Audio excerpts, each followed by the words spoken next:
I never thought I'd be sharing a story like this, but after everything I experienced, I realized I couldn't keep it to myself. My name is Emma Scott, and I'm a nurse. What happened to me on October 12th, 2023, completely changed my life.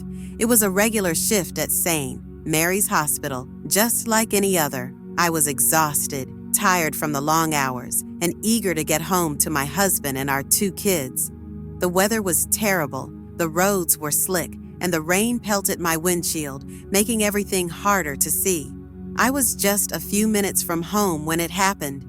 The last thing I remember was headlights coming toward me. They were so bright, and in that moment I couldn't avoid them. Then, everything went black. Doctors later told my family that I had been clinically dead for 9 minutes and 20 seconds. But let me tell you, during those minutes, it felt like I was away for an eternity. I was somewhere entirely different, somewhere I couldn't have imagined in my wildest dreams. I remember floating above my body.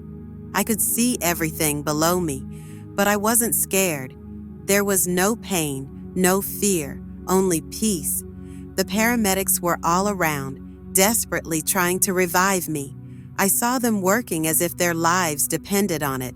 One of them, a young man with kind eyes, was praying quietly under his breath as he tried to save me. I wanted to tell him that I was fine now, that I wasn't hurting, but of course I couldn't. I couldn't speak, yet I somehow knew he could feel that I was at peace. As I floated there, I noticed something incredible happening around me. The air began to fill with an overwhelming light. It wasn't like sunlight or any artificial light I had ever known. This was pure, living light. It came from everywhere and from nowhere all at once, filling the space around me in a way that felt entirely natural, as if it had always been there. Everything else faded away, and I felt myself being drawn upward. The feeling was so intense, so beautiful, that I couldn't even describe it fully. But I didn't resist. I felt no fear, only a sense of calm and love that was beyond anything I had ever known. I want to start by saying that what I'm about to share with you is something that is not easy to explain. It's hard to put into words because what happened was so overwhelming, but I'll try my best.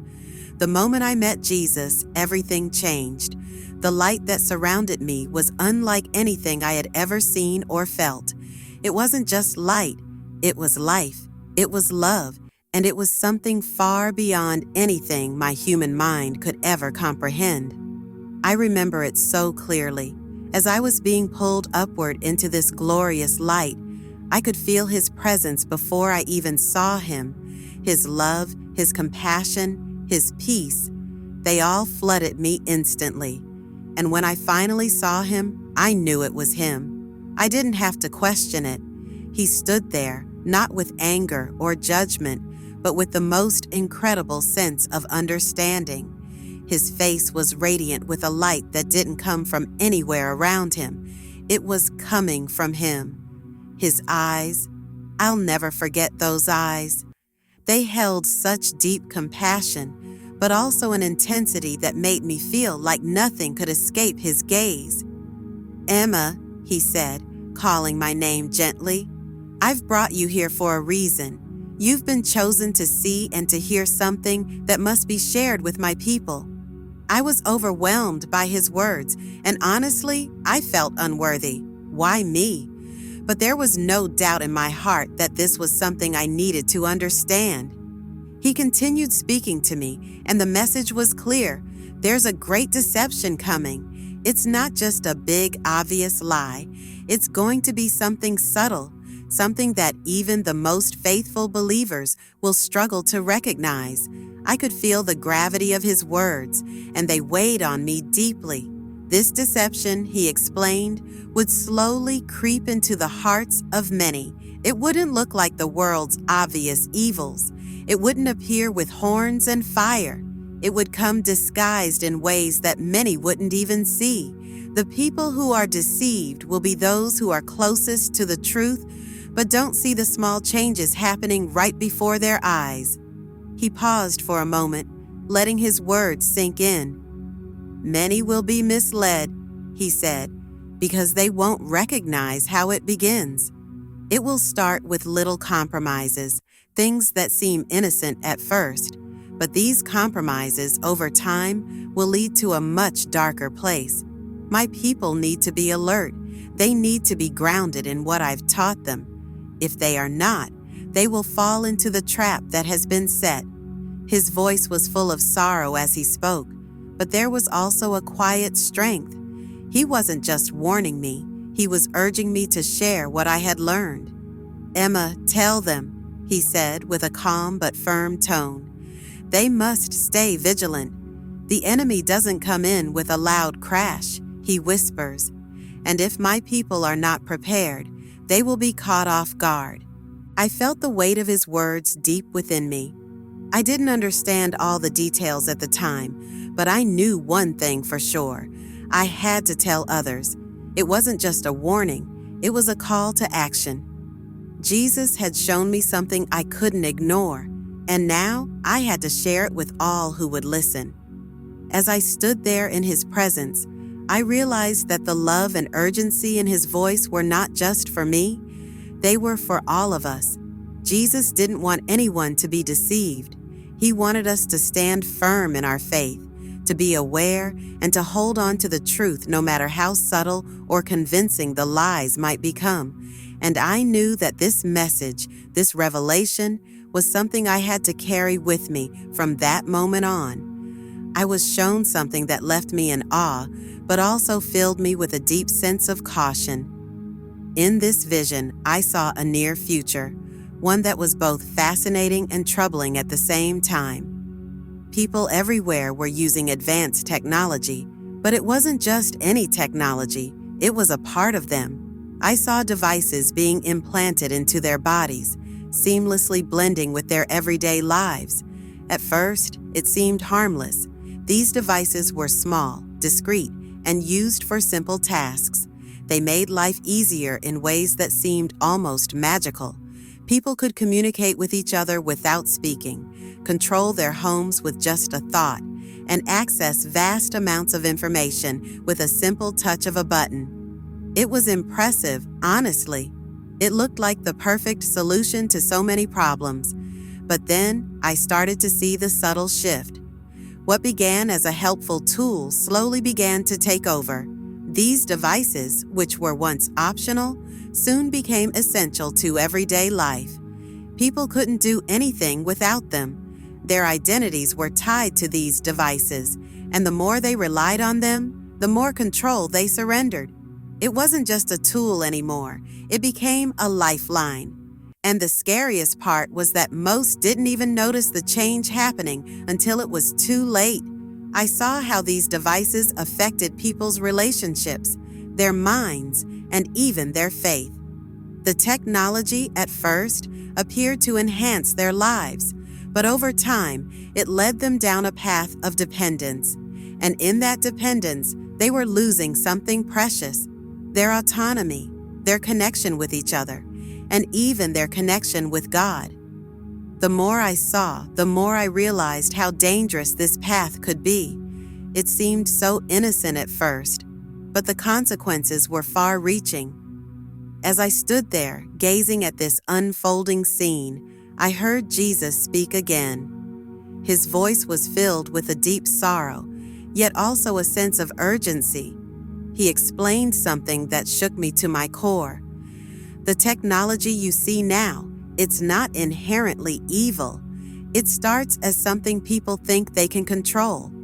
At first, it seems harmless, even helpful, but it's laying the groundwork for something much darker. His words lingered in the air, and I could feel the weight of them. He went on to show me how people, including Christians, were adopting this technology without even understanding the cost it would have on their spirits. At first, everyone thought these devices were just tools, ways to make life easier, more convenient. They saw the benefits: medical records that could be accessed instantly, virtual assistants that made tasks more efficient, and safety features that protected their families. even Christians didn't question it. They embraced it, thinking, it's just technology, it's just progress. But what they didn't realize, what most didn't see, was how this innocent-seeming technology was slowly preparing them for something much more dangerous. Jesus told me, the enemy knows that a sudden, obvious change would alarm my people, so he moves slowly, like a serpent, coiling around its prey.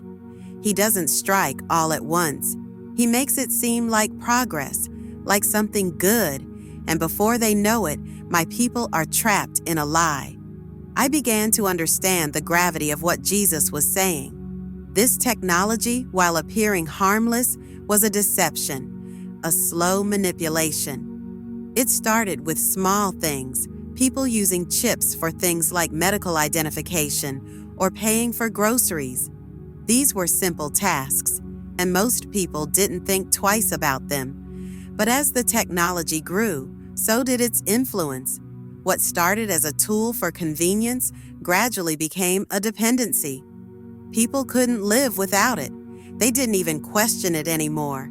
It had become an integral part of their lives, and that's exactly how the enemy wanted it.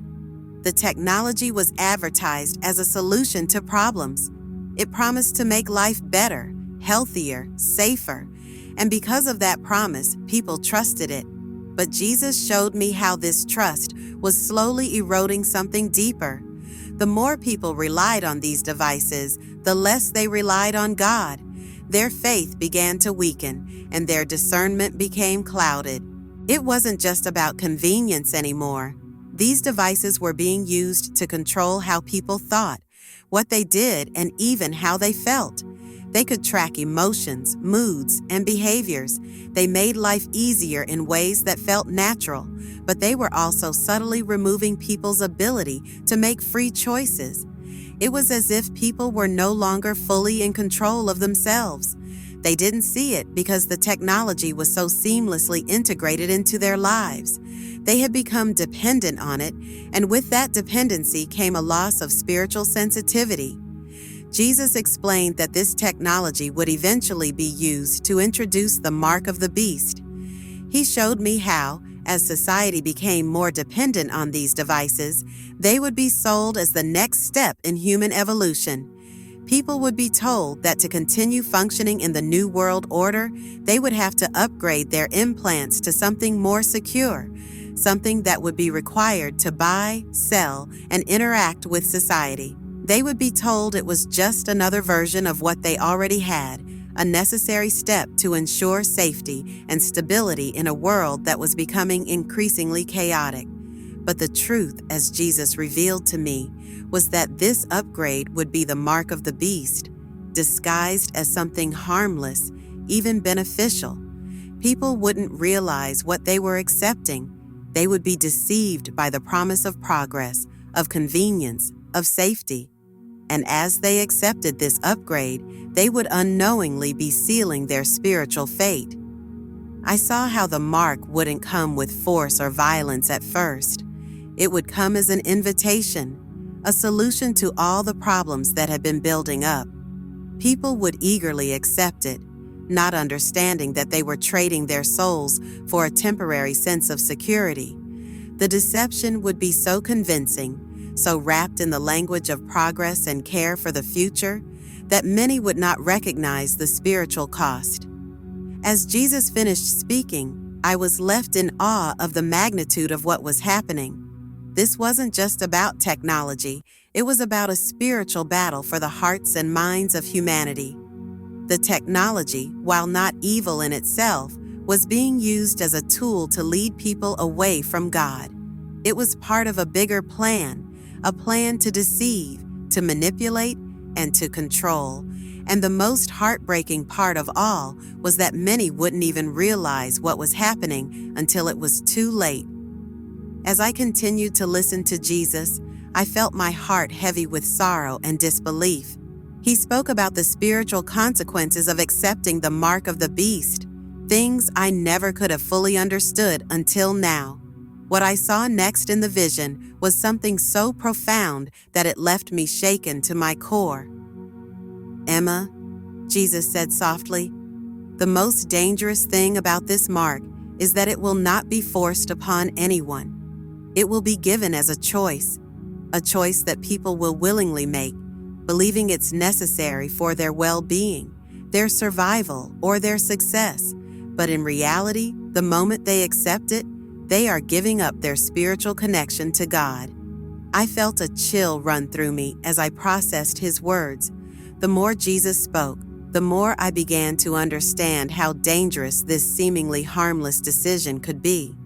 He explained, the moment someone accepts the mark, their spiritual discernment begins to fade. It doesn't happen all at once, but little by little, they stop feeling the presence of my spirit. They begin to accept the ways of the world as normal, and their hearts grow numb to the truth.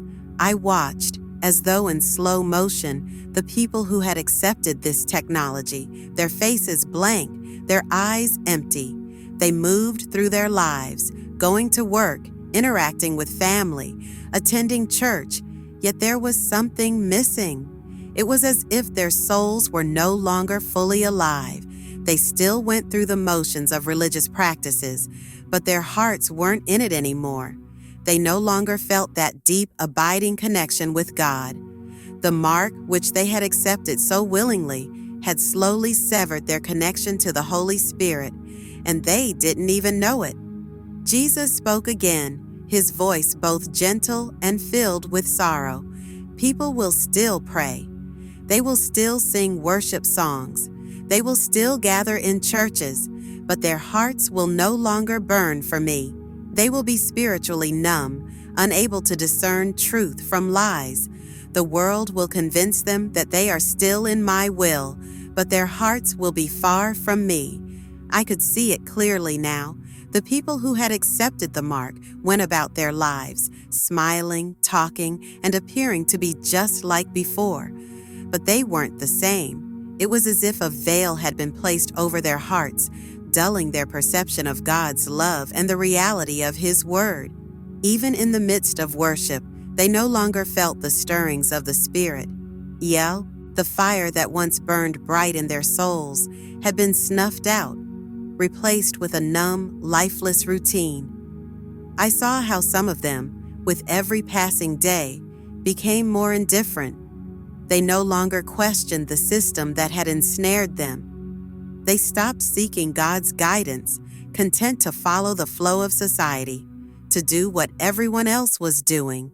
The spiritual complacency set in slowly as they found comfort in the temporary satisfaction the technology offered. They thought they had everything they needed, safety, convenience, even a false sense of peace, but they had traded their spiritual life for it. Jesus, with compassion in his eyes, said, "What people fail to realize is that the mark is not just a physical mark. It is a spiritual transaction. They are accepting a system that is built on deception, a system that blinds them to the truth of my word. And while they may continue to go through the motions of faith, they are no longer able to truly hear my voice or feel my presence." I could feel the weight of what he was saying. The mark wasn't just a device, it was a spiritual bondage. Those who took it willingly, believing it would make their lives easier, would find themselves spiritually shackled. They would become like the walking dead, alive in body, but dead in spirit.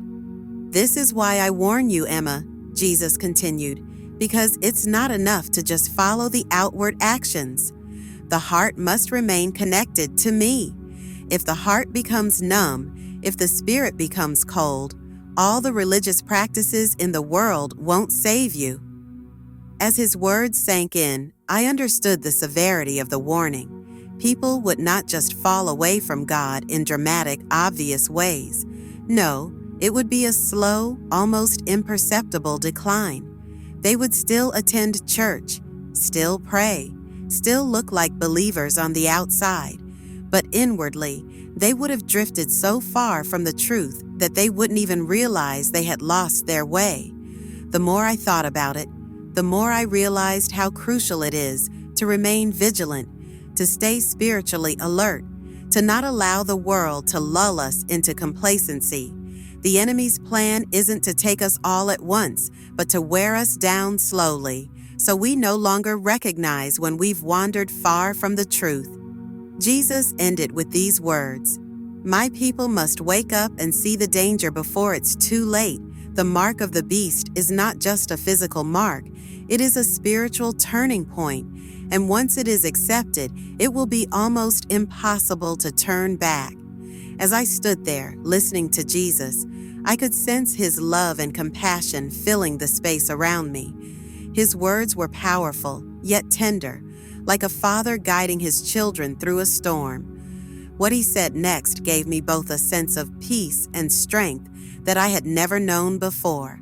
"Emma," he began, his voice full of hope, "there will be a remnant, a group of faithful believers who will refuse to accept the mark of the beast. They will not bow to the pressure of society, and they will not compromise their allegiance to me, no matter what the cost."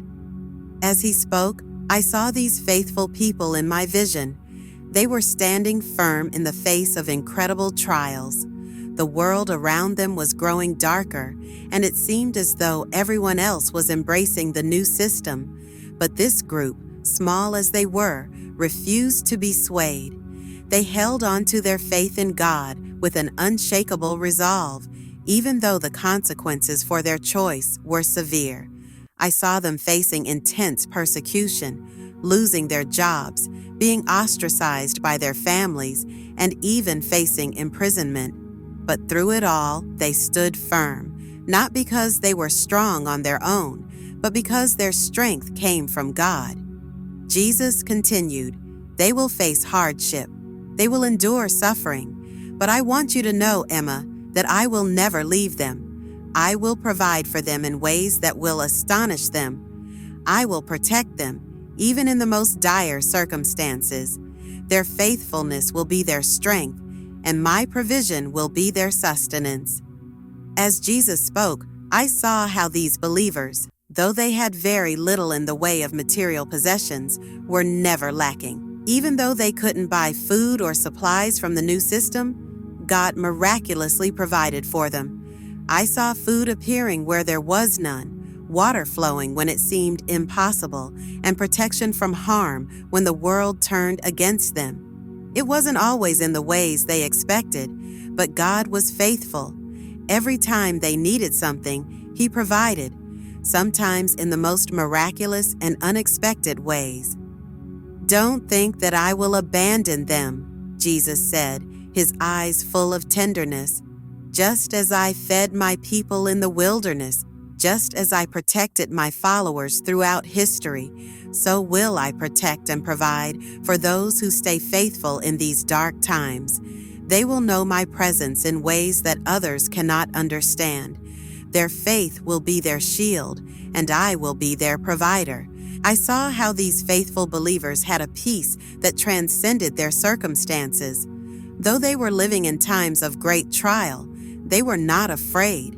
They had this quiet, unwavering trust that God would come through for them, no matter how difficult things became. It wasn't a peace that made sense by worldly standards, but it was a peace that surpassed all understanding. Jesus smiled as he spoke about the strength he would give them. "I will be with them, Emma. I will give them the strength to endure, to persevere, and to remain faithful. And they will not be alone. There will be others like them, gathering together in secret, praying for one another, encouraging one another, and sharing the truth. My church will not be silenced, even in the darkest of days." I saw groups of believers meeting in hidden places, underground churches, secret prayer meetings, and intimate gatherings where they worshiped in spirit and truth. It wasn't the outward, grandiose gatherings of the past, but it was just as powerful. The presence of God was with them, and the love they shared for one another was a beacon of light in a world that had grown cold and dark. Then Jesus turned to me with a look of deep compassion. "Tell my people, Emma, tell them that there is a cost to following me, but tell them also that the reward will far outweigh the price. Those who remain faithful to the end will receive my blessing. They will receive a crown of life, and they will dwell with me forever. No one who stands firm in their faith will be forgotten. I could feel the weight of his words in my soul. The faithful who resisted the mark would not only be provided for in this life, but they would also be rewarded in the life to come. Their faithfulness would not go unnoticed, and their eternal reward would be beyond anything they could imagine. Jesus paused for a moment, his eyes filled with both love and urgency. Emma, I want you to understand this. Those who resist the mark will not be forsaken. They will experience my presence in powerful ways. I will be their provider, their protector, and their strength. They may face hardships, but they will never be alone. I will be with them until the very end. And with that, the vision faded, but his words stayed with me, echoing in my heart. I knew that whatever happened, God would provide for his people, and those who remained faithful would see his goodness in ways that the world could never understand. As I stood there, still in awe of everything I had seen and heard, a deep sense of urgency filled my heart. Jesus had shown me so much about the future, the dangers ahead, and the incredible cost of the mark of the beast, but he also gave me a powerful call. It was a call to prepare, to strengthen our faith, and to avoid the deception that is coming. And now, standing before you, I feel compelled to share this warning because I know how crucial it is. Emma, Jesus said, his voice gentle but firm, tell my people to prepare. Tell them to strengthen their relationship with me now, before the deception becomes widespread. The time to act is now. I could feel the weight of his words pressing on me.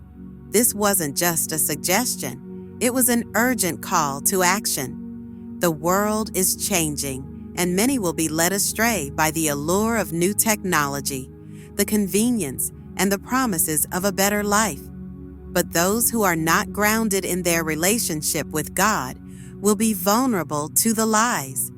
The first thing Jesus urged me to emphasize was the importance of prayer. Emma, tell them to pray without ceasing. Prayer is their lifeline. It is how they stay connected to me, how they receive guidance and strength. When the world begins to grow darker and the pressure to conform becomes overwhelming, their prayer life will be their anchor. He paused, looking into my eyes with a deep, knowing gaze. Tell them to seek my presence every day, to come to me with an open heart, to listen to my voice, and to trust in my guidance. Prayer is not just about asking for things, it's about building a relationship. The more they pray, the more they will recognize my voice, and the more prepared they will be to discern truth from deception. I could sense how important this was. In that moment, it was clear to me that prayer isn't just a ritual or a checkbox to mark off in our daily lives. It is our connection to the Creator, our source of strength and wisdom. The world will try to pull us in many directions, but only through constant prayer will we be able to hear God's voice clearly and stay true to His will. Next, Jesus spoke about the need for Bible study. Emma, my word is the foundation of their faith. They must immerse themselves in it.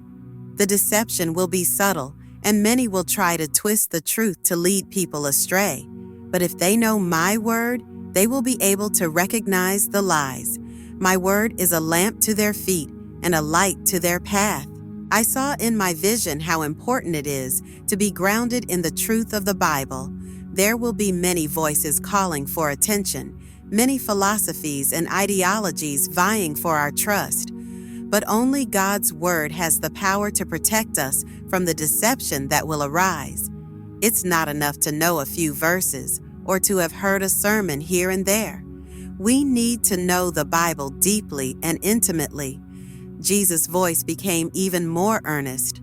Now is the time to build a strong foundation. Don't wait until the storm is here.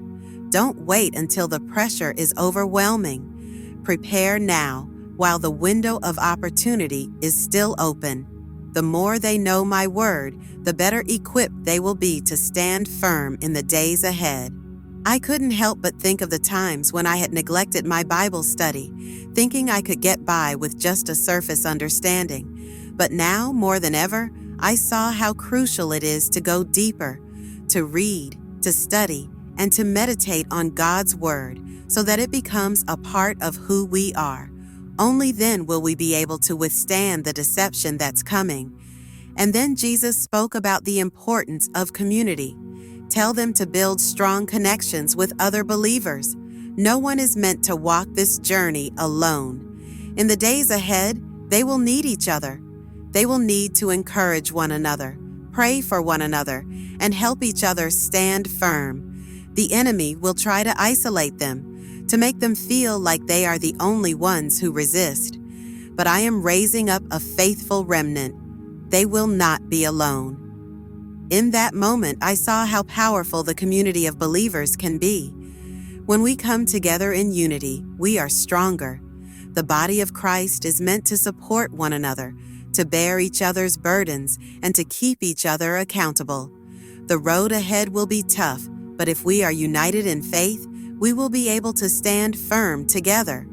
Emma, Jesus said, his tone softening with compassion, I love my people, and I am with them always. But they must take these steps now: prayer, Bible study, and community. The deception will not wait. It will come swiftly, and many will be caught off guard. But those who are prepared, who are strong in their relationship with me, will not be deceived. His words were clear and direct. The time to prepare is now. We cannot wait until the storm is upon us. We must strengthen our relationship with Jesus, dive deep into His Word, and surround ourselves with other believers. Only then will we be able to stand firm when the deception begins. Emma, he said with a gentle smile, tell my people I am coming soon, and I will be with them every step of the way. But they must be ready. They must be prepared. And with that, the vision faded, but his words remained, etched in my heart. I urge you, as I have been urged, to take these steps now, while there is still time. The deception is coming, but God's truth will always prevail. Prepare now, and you will be ready when the time comes.